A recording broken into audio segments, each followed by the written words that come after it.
Hello friends, नमस्कार। मैं विवेक कुमार एक बार फिर मदर इंडिया एकेडमी में आपका स्वागत करता हूं। हमारी हिस्ट्री की जो सीरीज चली हुई है, आज उसके अंदर हम सुंग वंश जो है उसके बारे में जानकारी प्राप्त करेंगे।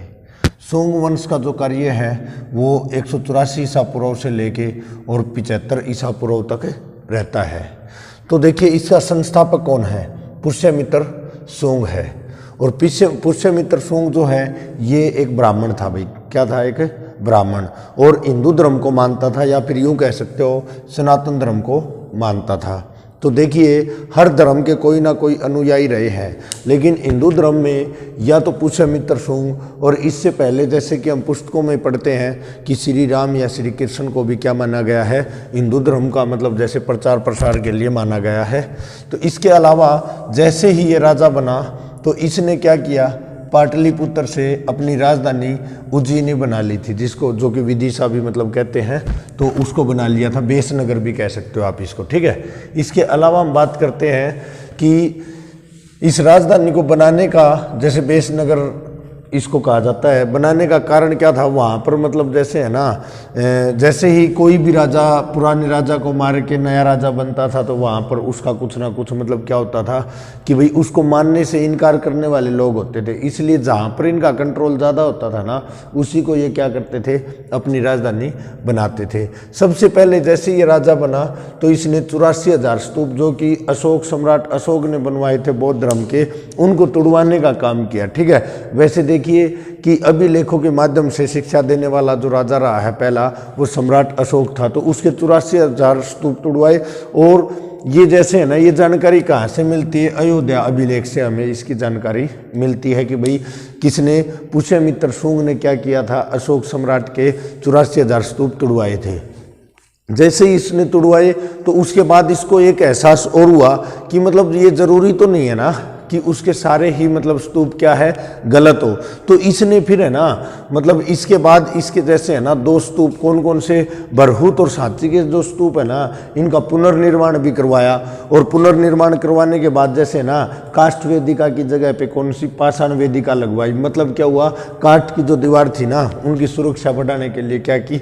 पत्थर की दीवार मतलब चारों तरफ बनवा दी गई थी, ठीक है। अब देखिए, बौद्ध साहित्य जो है उसके दिव्यावदान और मंजी निकाय से भी किसकी जानकारी मिलती है? पुष्यमित्र सुंग की, कि भाई इसने 84,000 अभिलेख तुड़वाए थे। इसके समय में 2 अश्वमेध हुए भाई, ठीक है। अश्वमेध है ना, अपना जो शासन होता है उसका विस्तार के लिए किया जाता है। और ये है ना किसकी सहायता से? पतंजलि की सहायता से, जो कि पहले योग गुरु थे। अभी दूसरे योग गुरु यदि विश्व के देखे जाए तो स्वामी रामदेव जी रहेंगे, लेकिन पहले कौन थे? पतंजलि थे भाई, ठीक है। पतंजलि की एक रचना भी थी, कौन सी थी? महाभाष्य इनकी रचना थी, ठीक है। और महाभाष्य क्या थी? एक अष्टाध्यायी पाणिनि ने लिखी थी, जो कि पद्मानंद के मतलब दरबार में रहता था। और पद्मानंद के दरबार में पाणिनि ने अष्टाध्यायी लिखी थी। वो संस्कृत में बहुत बड़ा ग्रंथ था, तो वो लोगों को समझ नहीं आता था, तो उसको समझाने के लिए क्या लिखा गया था? उसका टिक्का कह सकते हो महाभाष्य का। यानी कि ये महाभाष्य है किसका? अष्टाध्यायी का टिक्का कहा जा सकता है। तो उसका निर्माण किया था भाई, ठीक है। तो महापद्मानंद आपको पता है नंद वंश का पहला शासक था भाई। इसके बाद ये मैंने आपको बता दिया, बरहुत और सांची के जो स्तूप है उनका पुनर्निर्माण भी करवाया था इन्होंने। किन्होंने? पुष्यमित्र सुंग ने। इसके बाद ये जो हमारा सांची का स्तूप है ना, ये अकेला नहीं है। ये इसके अंदर एक तो बड़ा स्तूप है और 2 साइडों में क्या है? छोटे स्तूप भी बने हुए हैं। इसके अलावा जो सांची का स्तूप और बरहुत का स्तूप है, इसके अंदर महात्मा बुद्ध के क्या है? धातु अवशेष पूछ लिया जाता है कि किसके अंदर महात्मा बुद्ध के मतलब धातु अवशेष है, तो सांची के स्तूप के अंदर रहेंगे। ये मैंने आपको बता दिया। काष्ठ वेदिका से पाषाण वेदिका बनवा दी थी, यानी लकड़ी की जो दीवारें थी ना, उनको मजबूत करने के लिए पाषाण की मतलब पत्थरों की क्या लगवा दी थी? दीवार लगवाई थी भाई, ठीक। हाँ, तो इसके बाद इसका पुत्र होता है अग्निमित्र। किसका? ये पुष्यमित्र सुंग का अग्निमित्र इसका पुत्र होता है। और इसके बारे में गुप्त वंश का एक जो कवि होगा कालिदास, उसने मालविका अग्नि मित्रम लिखी थी भाई। क्या लिखी थी? मालविका अग्नि मित्रम। तो इसके अंदर है ना किसका? एक मालविका और एक अग्निमित्र की दोनों का क्या है? प्रेम प्रसंग के बारे में इसके अंदर मतलब जानकारी मिलती है।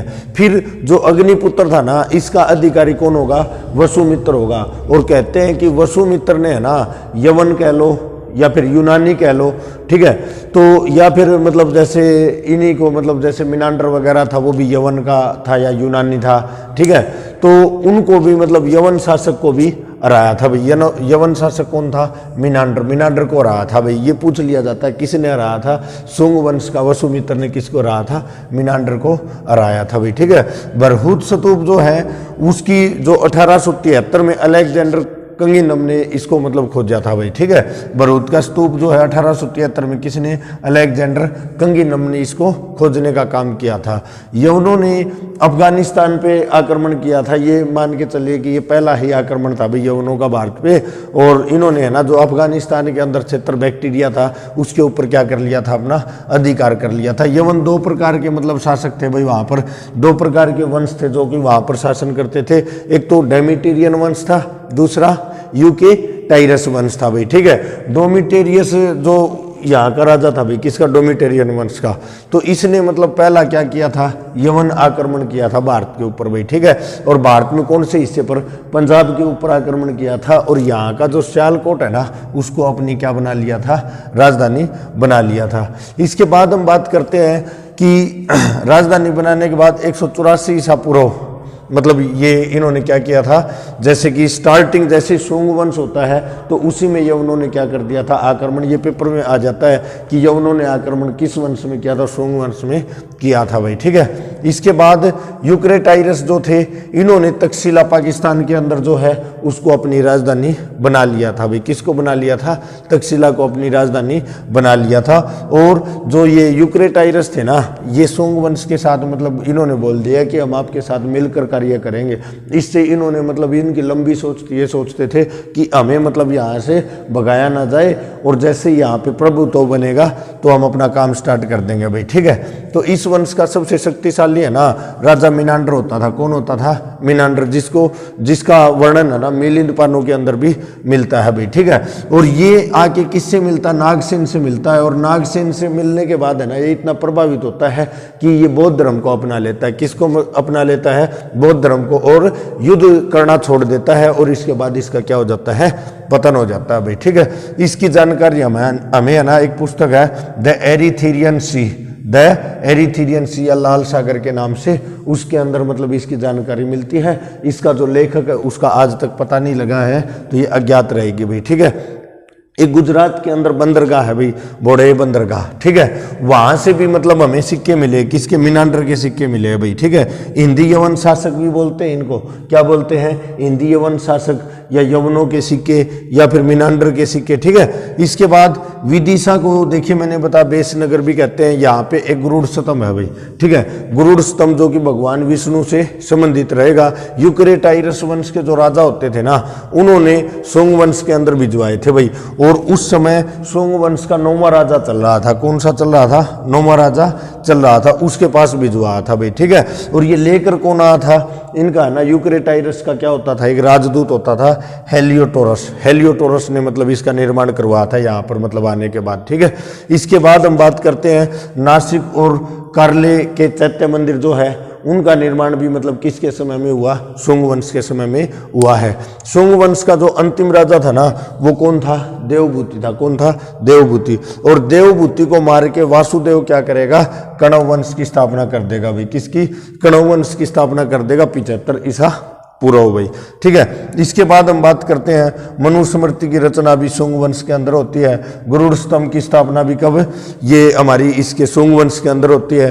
अजंता का 9वां चैत्य मंदिर का निर्माण भी किसके समय में हुआ था? शुंग वंश में ही हुआ था भाई, ठीक है। इसके बाद जो यवन थे इनका मतलब प्रभाव क्या पड़ा हमारे ऊपर? तो ये है ना मतलब ज्योतिष विद्या के जनक माने जाते हैं, जन्मदाता माने जाते हैं।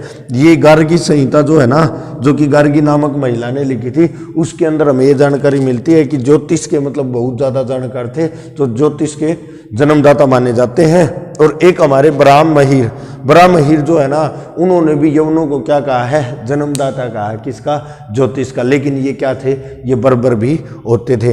इसके अलावा गांधार शैली भी मतलब क्या है, गांधार शैली भी मतलब ये यहाँ पर छोड़ के गए थे, जिसके अंदर बौद्ध धर्म की क्या बनी हुई है, मूर्तियाँ बनी हुई है। तो इस प्रकार से देखिए सोंग वंश जो था वो मतलब हमारा किसके अंदर, मैंने आपको बताया था कि सोंग वंश का जैसे संस्थापक कौन था, पुष्यमित्र था, ठीक है। इससे पहले कौन सा वंश होता था, इससे पहले मौर्य वंश। मौर्य वंश का अंतिम राजा कौन था, बृहद्रथ। बृहद्रथ क्या कर लेता, धर्म का रास्ता अपना लेता है, ये उसका सेनापति था, उसको मार के मतलब क्या करता है, यहाँ पर शुंग वंश की या पहला ब्राह्मण वंश की स्थापना करता है। तो इस प्रकार से मतलब इसने 84,000 स्तूप तुड़वाए, उसके बाद 2 का पुनर्निर्माण भी करवा दिया। इनके समय में ही मतलब जैसे यवनों का आक्रमण भी हुआ था, पंजाब के सियालकोट को उन्होंने राजधानी बना लिया था। अफगानिस्तान के जो बैक्टीरिया है वहाँ पर मतलब उन्होंने मतलब अपना शासन कर लिया था। तक्षशिला के अंदर जैसे यूक्रेटाइरस वंश के जो राजा थे उन्होंने अधिकार कर लिया था, ठीक है। तो इस प्रकार से हमने सोंग वंश के बारे में जानकारी प्राप्त करी है स्टूडेंट्स। तो इसके एमसीक्यू बनाने की कोशिश करेंगे। आज के लिए इतना ही रहेगा। Thank you. जय हिंद, जय भारत।